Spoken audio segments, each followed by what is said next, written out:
This is the Poco X4 Pro 5G from Xiaomi, and at around $250 this phone is one of the cheapest phones I've ever reviewed on the channel. And yet, if you take one look at the specs of this thing, you'd be forgiven for thinking that it costs at least double that figure, perhaps even more.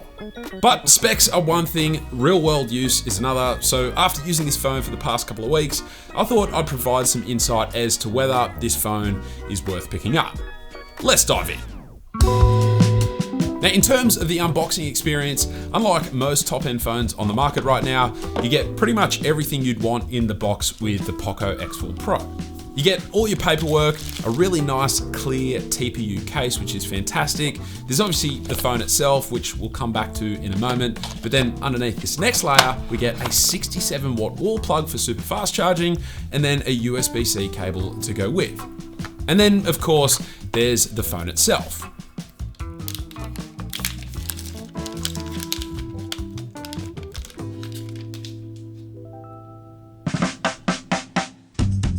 Now, starting with the design of this phone, and I've got to say, for $250, you're getting a lot of bang for your buck. We've got a glass back with this cool shimmery look to it, super minimal bezels on the front of the phone, and yes, there is a chin, but it's pretty small as well. And then we have this micro hole punch at the top of the display for the selfie camera. Oh, and the phone comes pre-applied with a screen protector, which is fantastic. Aside from that, whilst the frame of this phone is plastic, because it's got a matte finish and because it's flat, I actually think it makes the phone really comfortable to hold. In terms of the fingerprint sensor, it's actually embedded within the power button, which is pretty cool, and it has been quite quick and reliable throughout my time using this phone. The only slight disappointment in terms of build quality are the haptics. They're actually not awful haptics, and I haven't had to disable them, which I often do on phones with really bad haptics, so that speaks to the fact that they are actually okay.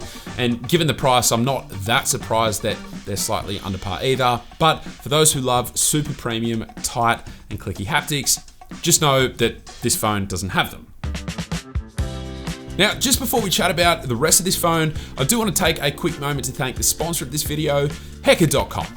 Hekka.com is a fantastic platform that features a huge range of affordable and well-made gadgets, including smartphones, laptops, and a stack of other electronic-based products. And in fact, they were actually kind enough to not only sponsor this video, but also provide me with the Poco X4 Pro so that I could review it here on the channel. Now, as well as Xiaomi, they also work with a heap of other top brands like OnePlus, Lenovo, Realme, and a bunch more. And because they're sponsoring this video, they've agreed to give anyone who uses the code Sam Beckman at checkout a handy $10 off any purchase made on their website. So again, thanks to Hekka.com for sponsoring this video and for providing me with the Poco X4 Pro to review. Okay, so then we come to one of the absolute highlights of this phone, the display.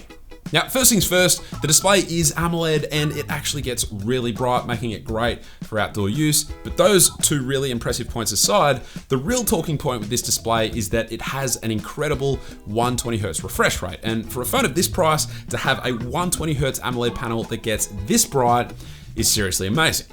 It just makes navigating around the OS a true joy, and it really does allow all of those MIUI animations to shine. And speaking of MIUI, let's quickly chat about the software on this phone.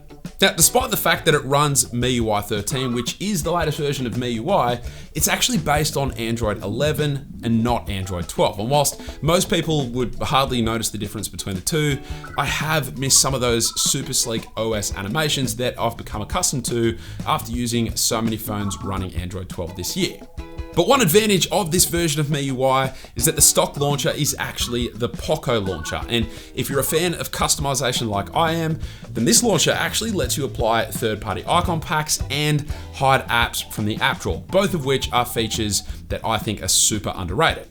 Now, the software does come with a lot of bloatware by default and this annoying full screen app scanning interface that shows ads whenever you install an app from the Play Store, which definitely isn't ideal, but you can uninstall the bloatware and disable the app scanning interface. So I highly recommend doing that if you're planning on picking one up. But aside from that, I've largely enjoyed the software experience itself on this phone. I'm just hoping we see an update to Android 12 soon though.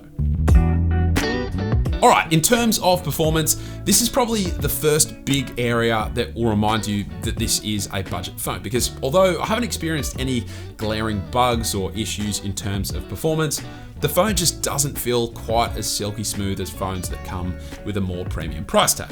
Now, this isn't all that surprising when you see that the phone is powered by a Snapdragon 695 chipset, which is one of Qualcomm's lower end chips. But given that the previous version of this phone, the X3 Pro, had a Snapdragon 860 chipset, it is a little disappointing.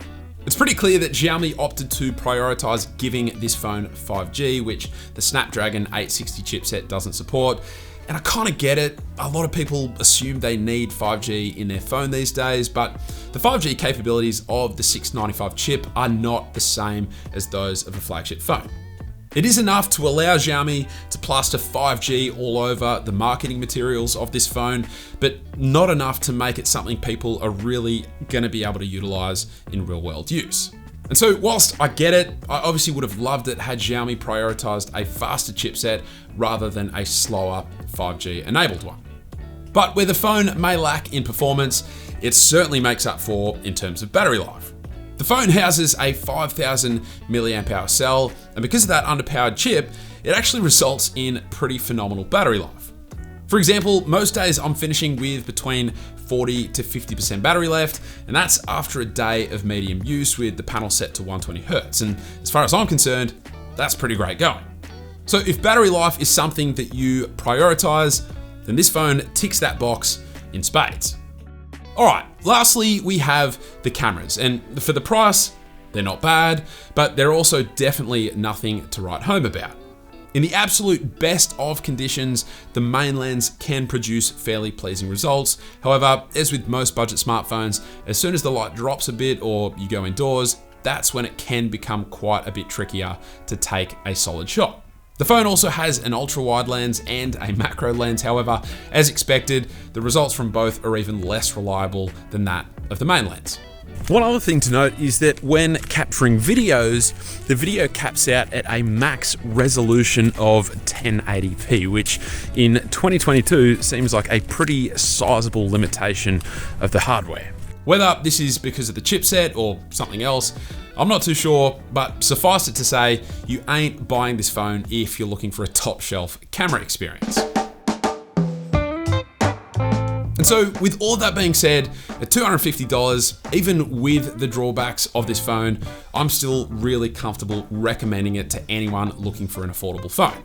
In many ways, it actually reminds me a lot of the Galaxy A52 5G, which is a phone I reviewed last year on the channel with a 120Hz display, but that phone is quite a bit more expensive than this one, and it still suffers from performance issues like the Poco X4 Pro. Admittedly, that phone has a much more promising software support guarantee from Samsung, whereas who knows how many software updates this phone is going to get over the next couple of years. But again, at $250, part of me is like, does it even really matter? Look, at the end of the day, this phone is so affordable that it feels petty to complain about really anything, given all that it does offer. Now, is it a flagship killer? No, not at all. But is it the new budget king? Well, it is certainly a top contender.